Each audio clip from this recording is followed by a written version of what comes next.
Okay, so this one we're gonna do blown.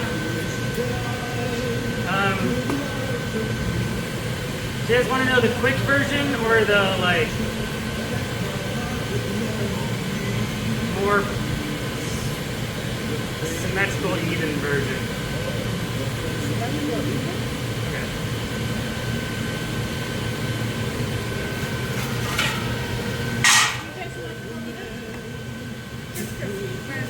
Inspired what we can immediately. Wait for me. Cool.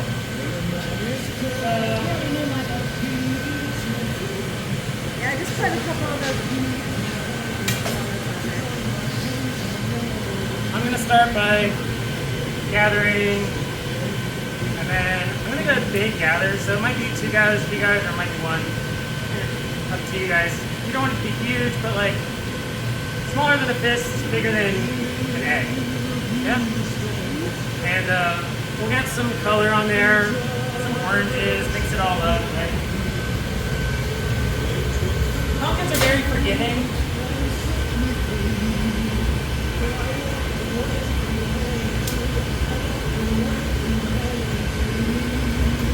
So we can really play around with the color and not worry too much about it being perfect.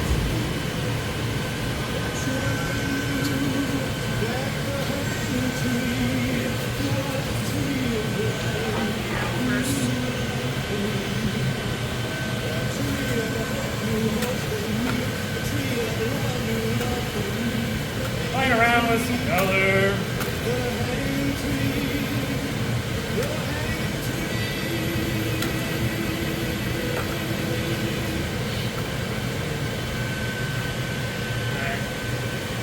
Dump that in.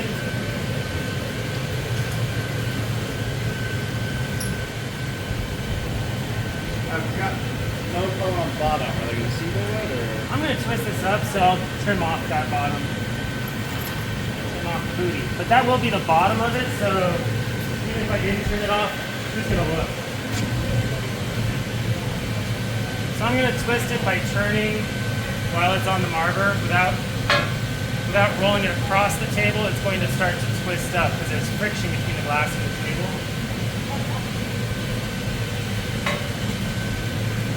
Not being super picky about this. I got all these wrinkles in there. I don't care. Pumpkins. So I'm making a pumpkin. Pumpkins are not. Wrinkles are not wrinkles? Because pumpkins don't have wrinkles.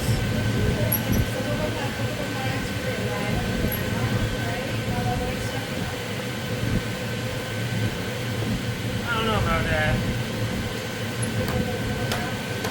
I used to live in Massachusetts. We go to Plymouth Plantation for field trips, and at Plymouth Plantation, they tell you about how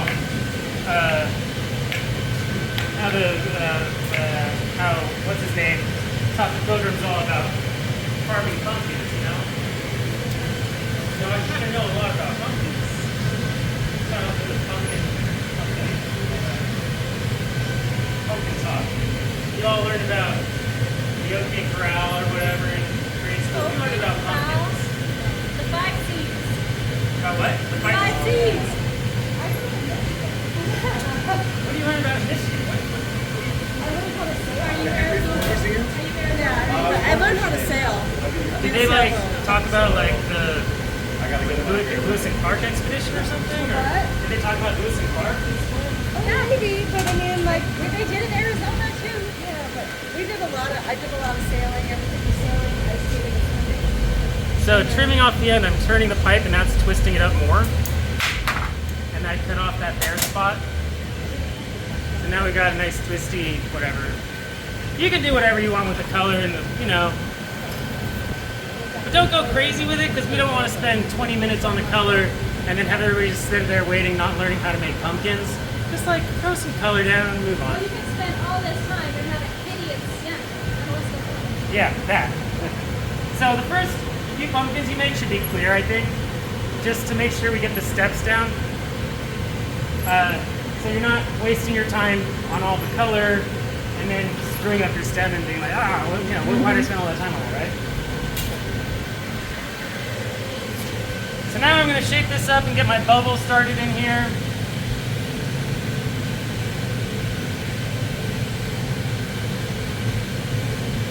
So you don't wear your sleeve the whole time and then you put it on for a pumpkin? Yeah. What's that all about? Well, for what I was just making, it wasn't letting off that much heat, and I had, I was moving my hands around constantly. But on a pumpkin, you keep your hands on the jack line, you can't take it off. So you're like, in that like spicy zone. Okay, fine. So we got a nice even bubble in there. Remember how to make bubbles? Good. You remember how to make bubbles? Good. Alright. Got a nice bubble in there, got a nice curve to the shape. We'll make it a little bigger. And we'll gather on top of this. Let's not go crazy big today. You know, 2 good gathers, plenty of glass. 10 block, 9 block, plenty of glass. 11 block, we don't need to go there. 11 block barely even fits in any of our molds, so we don't really need to. I'm going to take away the big empties and put pipes in there, yes? Do you have any need for a big empty at all? No. Now I'm going to gather it and I'm going to block. When I block, I'm going to be pushing a little bit more towards the bench than usual. I don't want to move all the glass out onto the tip. The tip will be the bottom, but we're not punting, so we don't need the bottom to be thick, right? We do want the top to be thick where the stem is attaching. So pushing a little bit towards the bench when we're blocking will move more of the glass back here where we're going to need that thickness, right? Not like crazy, but you know, you don't want it all on the tip like you normally do.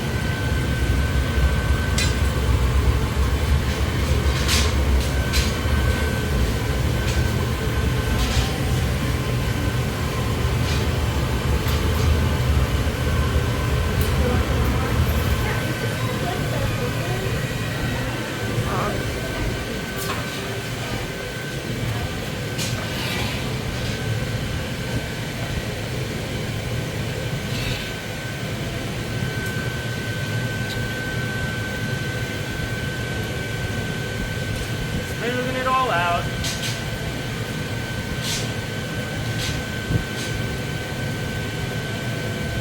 We never blow immediately after a gather because right now I have the cold glass from my first gather and the warm glass on the outside, all different temperatures all over the place. So if I blow right now, I don't know where it's going to stretch. So before I do any blowing, I always get a heat. To keep this up,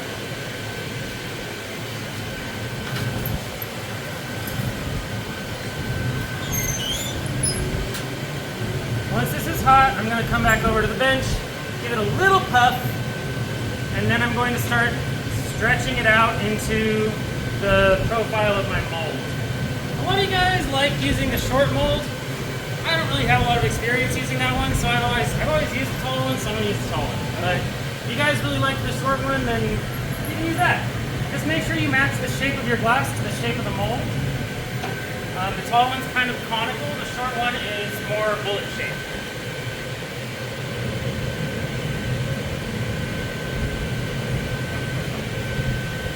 Good, bubble going in there.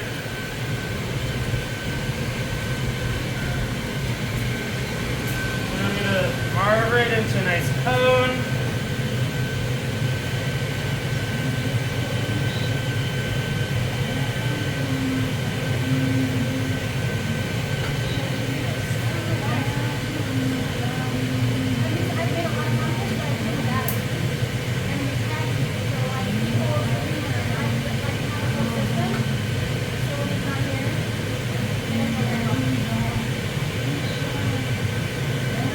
Still a little thick. I'm going to blow that out a little bit.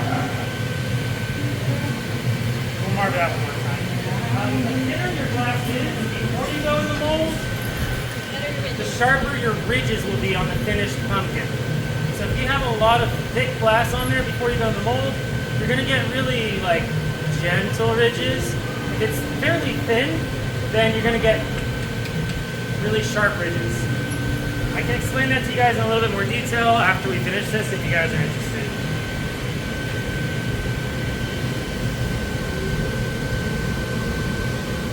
Alright, so it needs to be pointy enough that when I dunk it into the mold, the tip is going to touch the bottom of the mold. If that does not happen, you're going to blow a hole in the tip. So make sure it touches all the way down. I'm going to heat it up right here where the moil is not really getting very hot. I'm doing that because when I go in my mold, all the sides are going to be trapped by metal except for the part in the top. So if that top part is as hot as the rest of it, then the bubble's just going to blow out there instead of pushing the glass into the ridges to blow it thin. So instead of that, we're going to kind of grade our heat down so that it's not as hot in the area that's not going to be contained. It doesn't need to be super drastic, but like a little bit of a gradient is good. We want this pretty sticky, soft hot. Then we're going to go vertical, straight up and down into the mold. Touch the bottom, push down very lightly, but don't let the pipe lower down.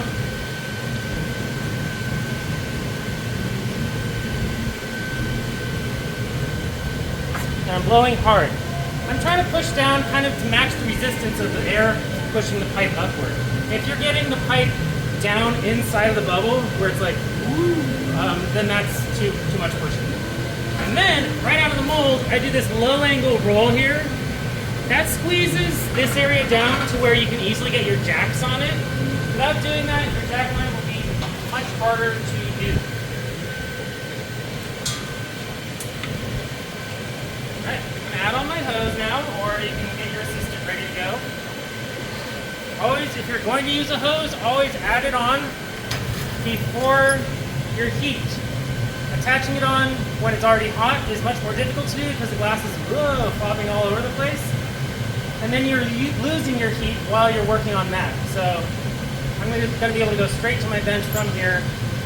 My hose is ready to go.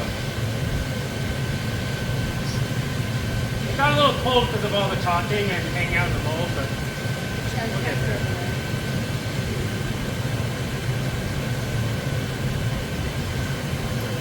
Then I'm going to put my jack line right where the ridges end.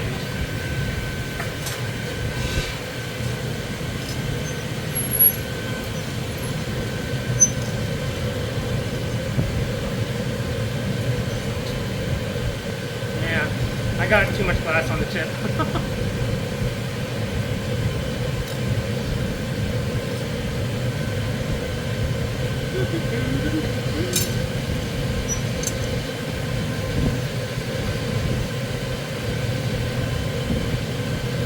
I didn't do it the way I usually do it because I wanted to show you how I thought you guys would do it, and I regret it. You showed us and that's why it messed up. You think we're gonna mess up? No, I usually make the shape a little bit differently, but then I didn't think you guys would. None of the students ever like doing it the way I like doing it, so I didn't do it my usual way, and now I gotta adjust things.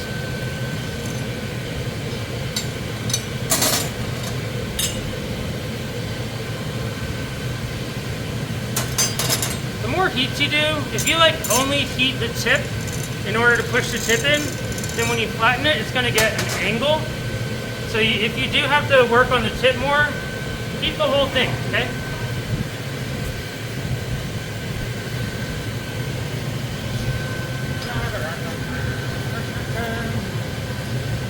You want us to open the other door?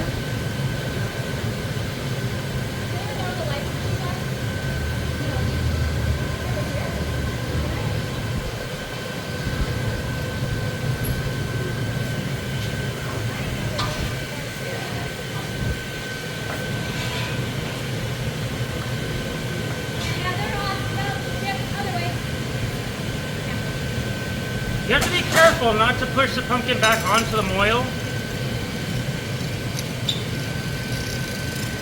So it's a good idea when you're working on your jack line to pull away from the bench. That's going to make it pointy in the back here, like we did last week, so that when you push, it's not going to touch back. I'm going to do this tip one more time. Get that in there. Yeah, amateur hour.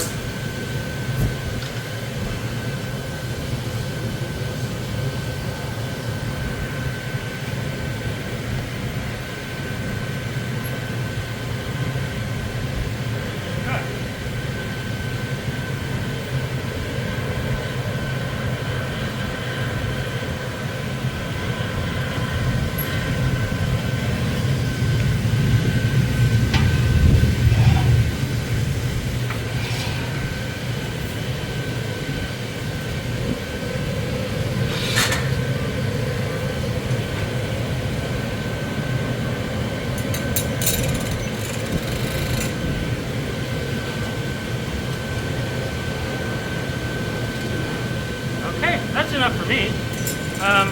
Next, I'm going to get a flash, and we'll break this off here on the table over there. Let's do how we're actually going to do it. I'm looking at the people want. Oh. You're the person who's going to make this. This is what it looks like for us.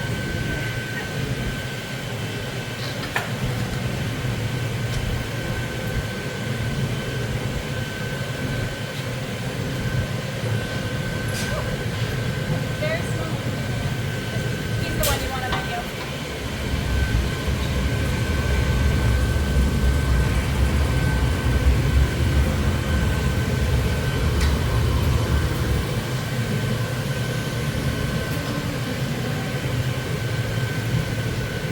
I gathered a little deep on my pipe, so I pushed it forward a little bit by just running it across the edge.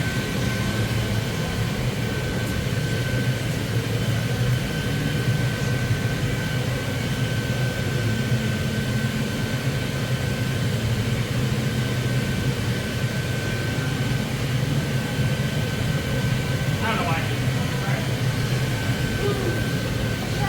That little skinny reamer that's right in the middle of the fucking Emily, you touched it bad.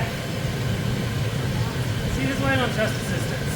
I did not. Oh yeah, I did. It's fine. Emily! Fine. Get the last flash and go. It's a lot more for me to cover up with my stem, I'm just saying. Oh, this is gonna break off so beautifully. So I stamped in the mold. I want the pipe kind of half in, half out of my color, or the color half on, half off the pipe. Do a little heat. Hopefully when you go into the mold, it's hot enough. It doesn't need a lot more heat when you go in first. I don't know where it is. It's fine. Then I'm going to grab on, shove it down so it gets a wide connection. Then we'll hold the pumpkin down and lift up and turn, twist it up a little bit. I like this one. I got it a little bit uneven there. All right, we're going to trim that off there.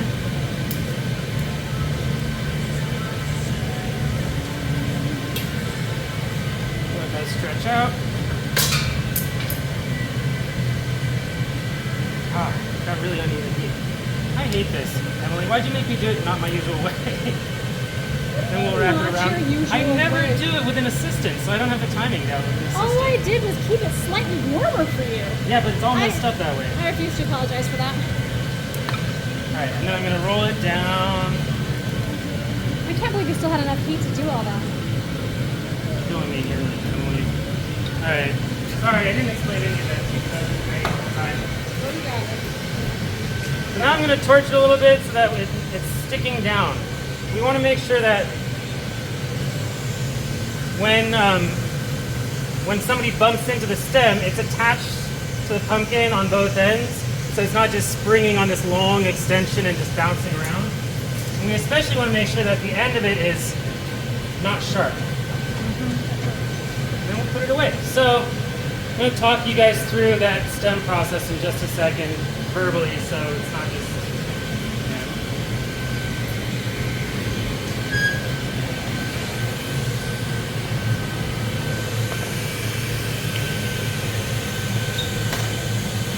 Okay. So. You cut the stem before you twist it around. That's what I don't know. I didn't mean to, but I did because the heat was wrong.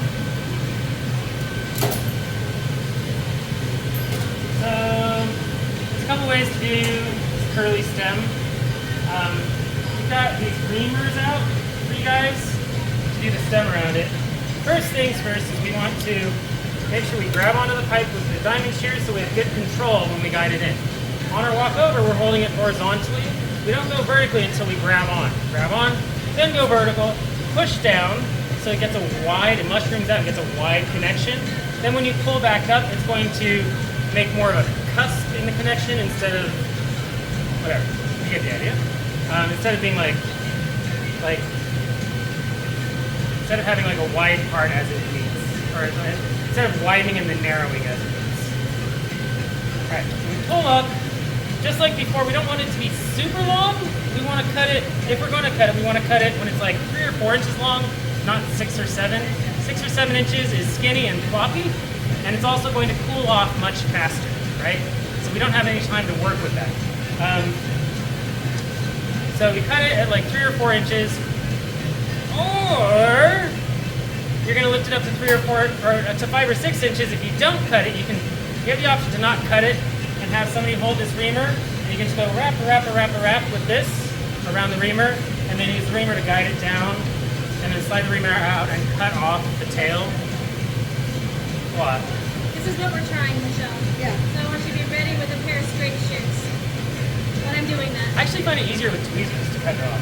Tweezers. Be ready with some tweezers. Because usually mine are too cold to cut with shears by the time we get there, so I Okay. just pinch it and let it sit for a second to cool it off, and then wiggle the pipe to get it to snap there. Okay. But I just either way. want to hold the reamer, hold it down, go up, and then I want to go this way away from me, pull it back that way, and then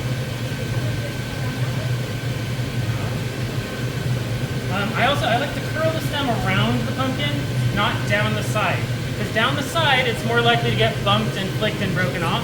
If it's all on the top of the pumpkin, wrapped around the top of the pumpkin, it usually doesn't get bumped into, right? Now, the other option is you stick it down, lift up, peel some glass off the pipe, and then snip that glass off. The glass that was up on the pipe will be colder, so it gives you a little handle to hold on to that's not going to stretch super thin. So you grab that with your diamond shears and lift up, and you can wrap that around the reamer, and then cut off the end. It kind of amounts to the same thing. The setup is slightly different. I did that second one now because when I started pulling up, it was like wide, thin, wide, thin, wide, and I really didn't like that. And so I thought I could trim below the wide spot and even that out. Kind of works, kind of didn't work, but yeah. So try to get really even heat on your stem so that doesn't happen. My timing was off because I'm not used to having somebody flash it, and so the temperature of the pumpkin affects the temperature of the stem when it connects to it. A colder pumpkin is going to suck more heat out of your stem and make the connection wider, so it'll taper more. And that's what I wasn't expecting, wasn't used to, because I don't do that ever. But with that in mind, if you guys are doing it the way that Emily suggested, which is easier to keep your pumpkin from cracking, from getting too cold, because you guys tend to be a little slow on the stems, right? If you're a little slow on the stems, you can avoid having the pumpkin get too cold and crack by having somebody start the stem for you while you're flashing the pumpkin, right? So if you do that, then you can expect the connection to be a little bit hotter, which means that it's going to pull a little bit thinner where it connects. So you need to be ready for these different adjustments. And look for these things. When you're stretching it out, look for areas that are wider, thinner, wider to adjust, right? Do you guys want to take a little field trip to the hall to look at the pumpkins that we have in the case to see what the different stems look like? And I just went down a little bit. I did. It was a back of the Alright, today. well, one thing Emily was talking about is when you curl the stem around your reamer, it's going to be either clockwise or counterclockwise curl, and then depending on if you stick it on the side, on your side of the pumpkin or on the other side of the pumpkin, the stem's either going to go up and then around in towards itself, or up and then out away from itself. And those are two different looks. It's up to you which one you prefer. They both look good. They both look good, but if you don't like one, try the other. Okay, so you need to try to keep some of the tools hidden so they don't get fiery hot. So when they come over and we're trying to work fast, so like that's why I'm having this over here. And I might kind of reset up. turn the marker sideways again and roll the torch over here next to it so we can the table in the middle of the studio instead of